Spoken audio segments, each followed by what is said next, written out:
할렐루야. 네, 대표자들의 기도에 오신 여러분들 환영합니다. 그리고 축복합니다. 1월 한 달 동안 금요일마다 함께 모여서 하나님을 찬양하고 또 말씀 듣고 또 같이 기도하고 또 주의 이름으로 축복하며 안수하고 하는 그 모든 시간들이 기쁨이고 은혜고 또 우리를 새롭게 하는 축복의 시간이었는 줄 믿습니다. 오늘 네 번째 시간인데요, 우리 나팔소리 찬양팀이 은혜롭게 찬양 인도해 주시고 또 같이 하나님의 말씀을 우리가 경청할 수 있도록 우리 마음이 준비가 되고 또 중요한 기도 제목을 가지고 하나님 앞에 엎드릴 수 있으니 오늘 밤에도 하나님께서 크신 은혜가 우리 사랑하는 성도님들 가운데 충만하게 임하시기를 주의 이름으로 기원합니다. 우리 모두는 대표자들입니다. 가정의 부모로서 대표자이고 또 일터의 대표이고 또 교회 안에서 목장의 대표, 또 교회학교 반의 대표이십니다. 각 부서의 위원장으로서의 대표이시고 또 각 부서의 부장, 또 팀장, 대장, 리더, 또 선교회 회장단 대표들이십니다. 새해를 시작하면서 우리 대표들은 몇 가지 기억해야 될 것을 우리 요한복음 17장을 통해서 나눠왔습니다. 첫 번째로는 우리가 하는 일을 통해서 우리는 하나님께 영광을 돌려야 된다는 것입니다. 삶의 가장 중요하고 최종적인 목적은 하나님을 영화롭게 하는 것입니다. 그래서 우리가 하는 일을 통해서 또 우리와 함께하는 우리 공동체의 사람들이 영생을 얻는 일을 통해서 하나님을 영화롭게 해야 된다 하는 말씀을 나누었습니다. 또 한 가지는 우리가 하나님의 소유이기 때문에, 하나님께 속해 있기 때문에 우리 스스로 우리가 누구인지 느끼고 있는 이 자존감이 건강하게 세워지고 안정감 있게 그렇게 리더들이 서야 된다 하는 말씀을 드렸습니다. 리더의 자존감이 건강하고 또 리더를 통해서 공동체가 안정감을 느낄 때, 그럴 때 그 공동체의 울타리가 되어주고 정서적인 담이 되어줄 수 있는 것입니다. 그리고 대표자들은 세 번째로 영적으로 성장해야 함을 말씀 나누었습니다. 대표자들이 영적으로 수준을 높여가야 되는 이유는 그가 속한 공동체와 모임의 영적 수준이 대표자의 영적인 수준을 넘어설 수 없기 때문에 그렇습니다. 그것이 영적인 원리입니다. 그러므로 어떤 모임과 공동체의 대표자들은 반드시 영적으로 성장해 나가야 합니다. 그러므로 함께하고 있는 공동체의 멤버들도 같이 영적으로 성장할 수 있도록 그렇게 도와야 하는 것입니다. 그리고 오늘은 요한복음 17장 마지막 부분을 가지고 우리는 대표자들로서 우리 삶의 흔적을 남기게 된다 하는 말씀을 나누려고 합니다. 대표자들의 삶은 어떤 식으로든지 흔적을 남기게 되어 있습니다. 대표자들이 섬기고 사역한 흔적들입니다. 그 흔적을 우리는 삶의 자취라고 부를 수 있을 것입니다. 삶의 자취. 우리는 올해 대표자로서 어떤 삶의 흔적들을 남기게 될까요? 흔적이라는 말의 사전적 의미는 어떤 일이 진행된 뒤에 남겨진 것이라는 뜻을 가지고 있습니다. 계획한 일을 성취하는 것은 열매입니다. 결실이죠. 그런데 흔적은 그 계획한 일을 성취하는 과정에서 남겨진 것들입니다. 사업에 어떤 중요한 프로젝트가 있습니다. 그 일이 잘 되어서 많은 이익과 이윤을 남길 수 있죠. 그런데 흔적이라고 하는 것은 이 이익과 이윤이 나는 과정에서 발생한 어떤 것들입니다. 예를 들면 사람들과의 관계일 수도 있고, 또 회계장부의 영수증들일 수도 있고, 또 그 일을 수행하기 위해 흘린 땀과 눈물일 수도 있겠습니다. 대표자들이 살고 간 자리, 대표자들이 머물다 간 자리에는 항상 흔적들이 남습니다. 대표자로서 우리는 우리 삶의 흔적이 아름답고 소중한 것이 되도록 해야 합니다.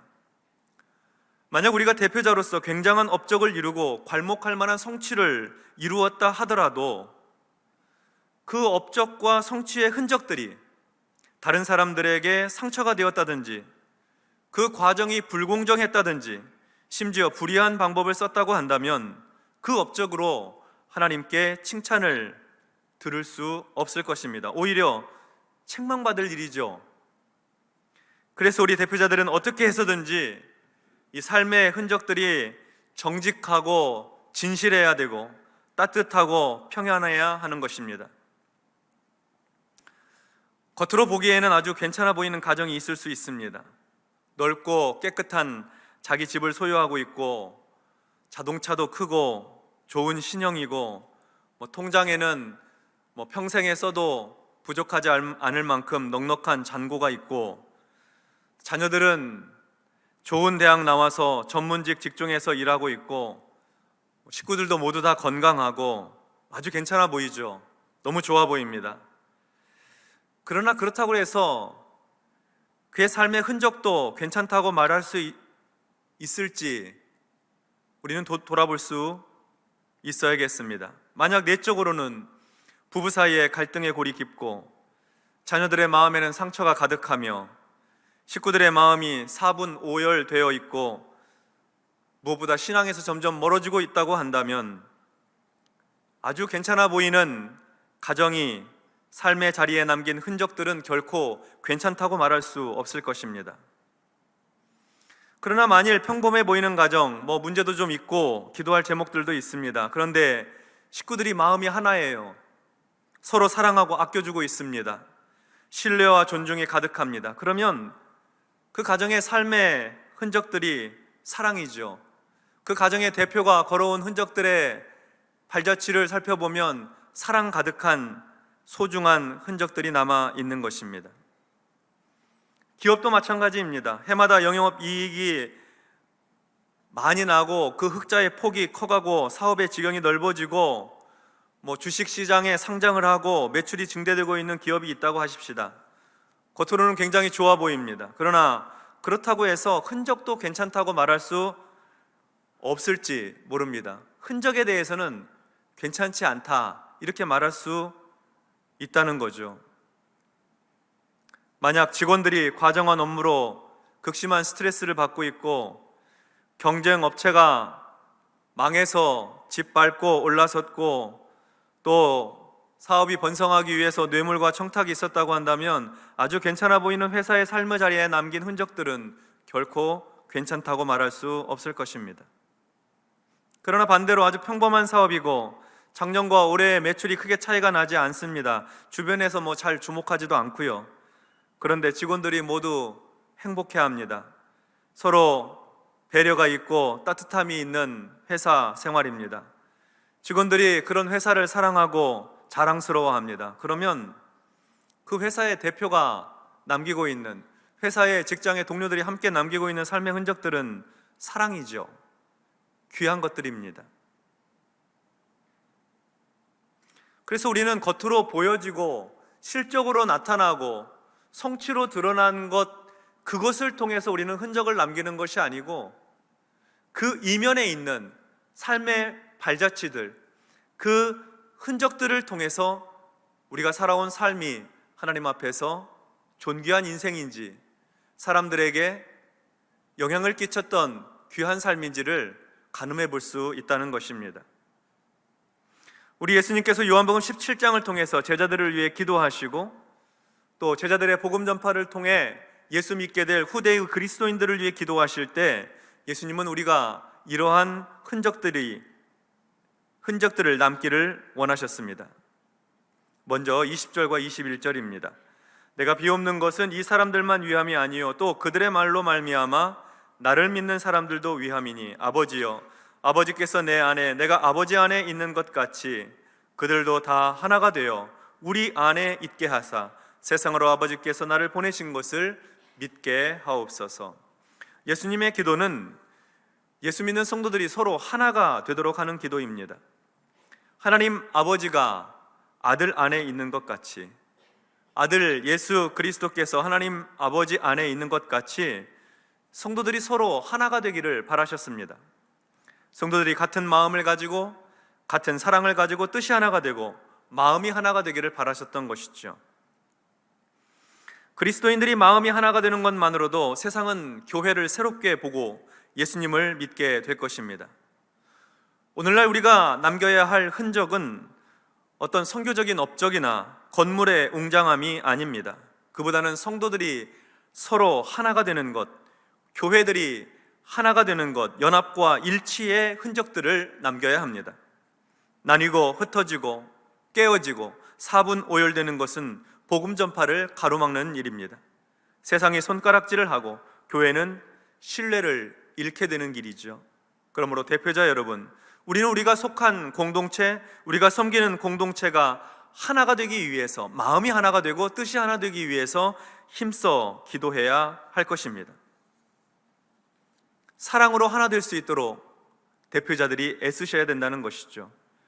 그 어떤 업적보다 가장 귀한 흔적은 사랑으로 하나됨의 흔적입니다. 오늘 우리 주님은 그것을 위해 기도하고 계시는 것입니다. 사랑으로 하나됨이 곧 복음 전파의 길이 되기 때문입니다. 23절도 한번 이어서 보도록 하겠습니다.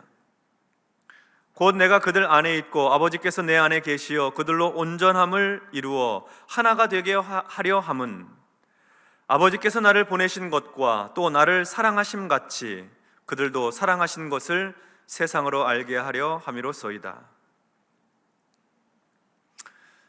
사랑으로 하나됨을 위해서 대표자들이 애쓰고 기도하고 어떻게 해서든지 마음이 하나 되게 하기 위해서 노력하고 이렇게 수고하는 것, 참 귀한 일이고 꼭 이루어야 될 가치인데, 그런데 문제는 우리 안에는 사랑할 만한 능력이 없다는 데 있습니다.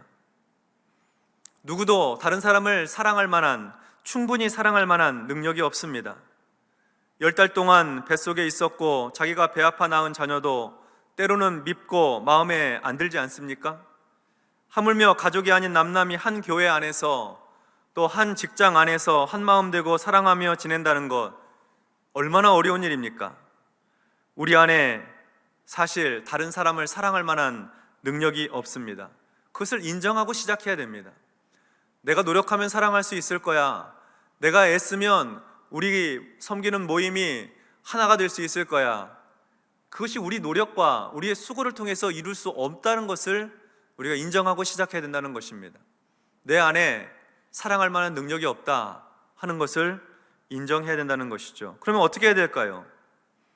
나에게 없으면 밖에서 공급받아야 됩니다. 내게 사랑할 만한 능력이 없으면 사랑의 근본이 되시고 사랑의 본체가 되시는 하나님으로부터 사랑을 공급받아야 하는 것입니다. 그러면 하나님의 사랑은 어떠한 사랑입니까? 요한일서 4장 9절로 11절 말씀해 보니 하나님의 사랑은 이렇게 우리에게 증거되고 있습니다. 이 말씀 우리 같이 한번 합독하도록 하겠습니다. 하나님의 사랑이 우리에게 이렇게 나타난 바 되었으니 하나님이 자기의 독생자를 세상에 보내심은 그로 말미암아 우리를 살리려 하심이라. 사랑은 여기 있으니 우리가 하나님을 사랑한 것이 아니요 하나님이 우리를 사랑하사 우리 죄를 속하기 위하여 화목제물로 그 아들을 보내셨음이라. 사랑하는 자들아, 하나님이 이같이 우리를 사랑하셨은즉 우리도 서로 사랑하는 것이 마땅하도다. 아멘. 우리에게 부어주신 하나님의 사랑은 그의 아들을 우리의 죄를 속하기 위해 보내주신 사랑입니다. 우리를 구원해 주시려고 그의 아들을 십자가에 내어주신 사랑입니다. 세상의 아들보다 더 사랑할 만한 것이 세상에 또 어디 있습니까? 자식보다 사랑할 만한 것은 세상에 없습니다. 그런데 하나님께서는 그의 아들을 내어주시기까지 우리를 사랑하셨습니다. 그 사랑과 그 은혜가 내 심령 가운데 받아들여지는 감격이 있을 때 우리는 비로소 하나님의 사랑이 무엇인지 깨닫게 되고 그 하나님의 사랑으로 채울 수 있게 됩니다. 예수 그리스도의 십자가 보혈의 공로로 우리의 죄와 악이 용서받고 씻음받은 이 사실이 우리의 마음속 깊은 곳으로부터 인정되고 받아들여질 때 하나님의 사랑이 내 마음에 부음받을 때 구원의 역사가 일어나는 것입니다. 하나님의 그 사랑이 채워져야, 아들까지 아끼지 아니하시고 나를 위해 십자가에 내어주신 그 사랑이 내 심령 가운데 채워져야 비로소 내가 섬기고 속해 있는 공동체와 모임의 지체들을 아낄 수 있고 사랑할 수 있는 것이죠. 사랑의 방정식이 그렇습니다. 하나님께로부터 받고 채우는 그 큰 사랑이 내 심령에 쌓이고 부어지고 그리고 흘러 넘쳐서, 그 사랑이 흘러 넘쳐서 다른 사람에게 이르게 되는 것이에요. 내가 사랑을 짜내서 만들어내서 사랑하는 것이 아닙니다. 하나님의 사랑이 우리의 심령 가운데 부어져서 가장 죄인된 나까지도 차별하지 아니하시고 사랑하심으로 구원하신 그 하나님의 사랑이 내 심령에 채워짐으로써 그 사랑이 흘러넘쳐 내가 속해 있는 모임과 공동체의 지체들을 섬기고 사랑할 수 있다는 것입니다. 내 사랑이 아닙니다. 하나님의 사랑입니다. 25절의 말씀도 보도록 하겠습니다. 내가 아버지의 이름을 그들에게 알게 하였고 또 알게 하리니 이는 나를 사랑하신 사랑이 그들 안에 있고 나도 그들 안에 있게 하려 함이니이다. 예수님께서는 구원받은 하나님의 자녀들 속에 하나님의 사랑이 있음을 확인해 주십니다. 예수님께 부어진 하나님 아버지의 사랑이 이제는 예수를 믿는 성도들 안에 있다는 것이죠. 우리는 아침마다 잠에서 깨어나면서 이 사랑을 확인해야 합니다. 하루를 시작하며 십자가의 은혜를 기억해야 하는 것입니다.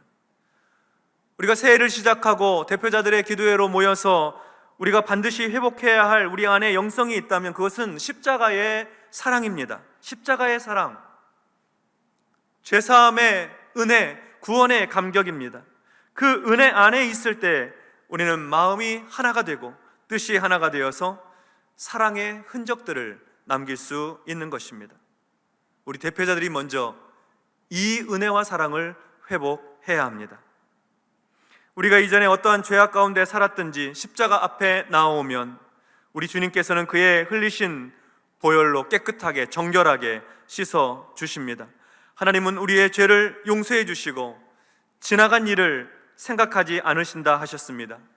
동이 서에서 먼 것 같이 우리의 죄과를 우리에게서 멀리 옮기셨다고 하셨습니다. 시편 103편 12절로 14절 말씀에 동이 서에서 먼 것 같이 우리의 죄과를 우리에게서 멀리 옮기셨으며 아버지가 자식을 긍휼히 여긴같이 여호와께서는 자기를 경외하는 자를 긍휼히 여기시나니 이는 그가 우리의 체질을 아시며 우리가 단지 먼지뿐임을 기억하심이로다. 우리의 연약함을 아시는 주님께서 우리의 죄를 자백하고 고백할 때 죄를 사해 주시는데 동이 서에서 먼 것처럼 우리의 죄과를 멀리 옮겨 놓으셨다는 것입니다. 긍휼히 여겨 주셔서요 우리 죄를 그렇게 사해 주셨다는 것이죠.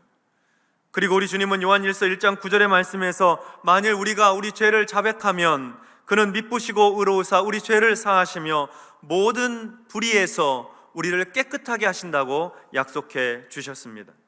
그러므로 성도 여러분, 우리는 모임과 공동체의 대표자들로서 인생의 아름다운 흔적을 남기십시다. 일을 성공하고 성과를 내고 업적을 쌓는 것도 중요합니다. 그러나 그보다 더 본질적인 것은 사랑의 흔적을 남기는 삶입니다. 사랑만이 남습니다.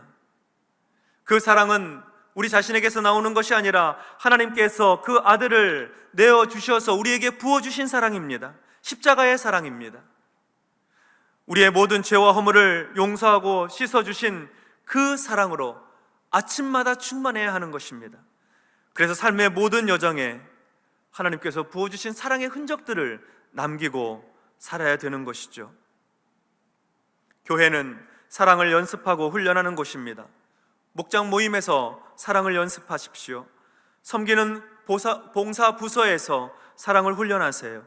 십자가의 사랑으로 함께 섬기는 지체들을 따뜻하게 대하고 하나님의 사랑으로 친절하게 대하고 존중하고 배려함으로 우리가 섬겼던 곳, 우리가 머물렀던 곳, 우리가 행했던 일들, 돌보았던 가족들, 그 모든 삶의 자리마다 흔적들마다 사랑의 흔적을 남겨가시기 바랍니다. 미국의 세들백 교회에 릭 워렌 목사님이 계십니다. 이분이 쓴 유명한 책 가운데 목적이 이끄는 삶이라는 책이 있죠.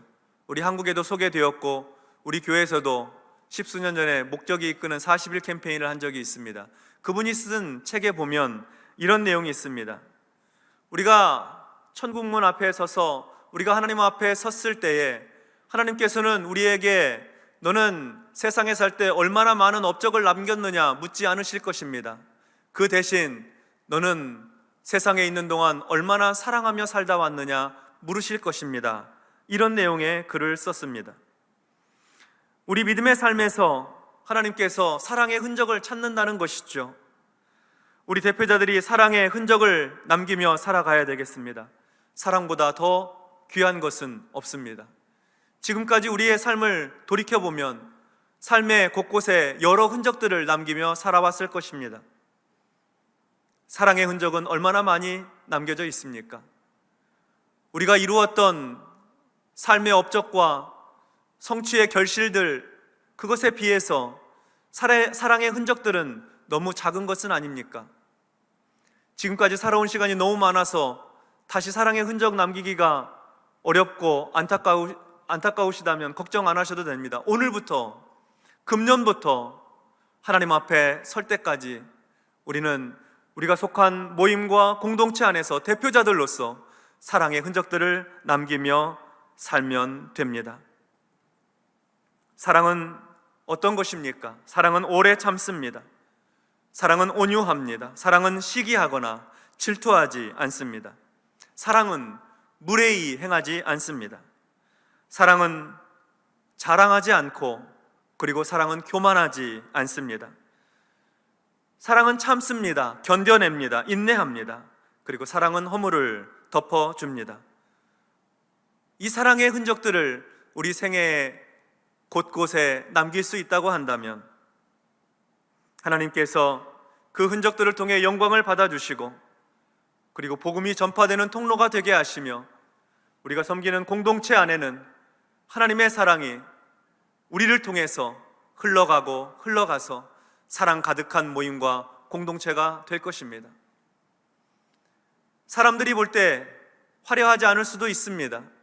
굉장히 성공적이지 못할 수도 있습니다. 세상에 보는 기준에는 그렇단 말입니다. 그렇지만 그렇게 평범해 보이는 삶의 여정 안에 사랑의 흔적들이 우리와 함께하는 가족과 직장의 동료들과 교회에서 함께 신앙생활하는 성도들을 행복하게, 기쁘게, 감사하게 만들어 줄 것입니다. 우리 사랑하는 대표자 여러분께서 올 한 해 내내 하나님의 은혜 안에 살아가는 동안, 십자가 사랑을 회복하는 동안 사랑의 흔적을 곳곳에 남기시고 사랑의 열매를 주렁주렁 맺어가는 복된 한 해의 삶이 되시기를 주님의 이름으로 축원합니다. 아멘.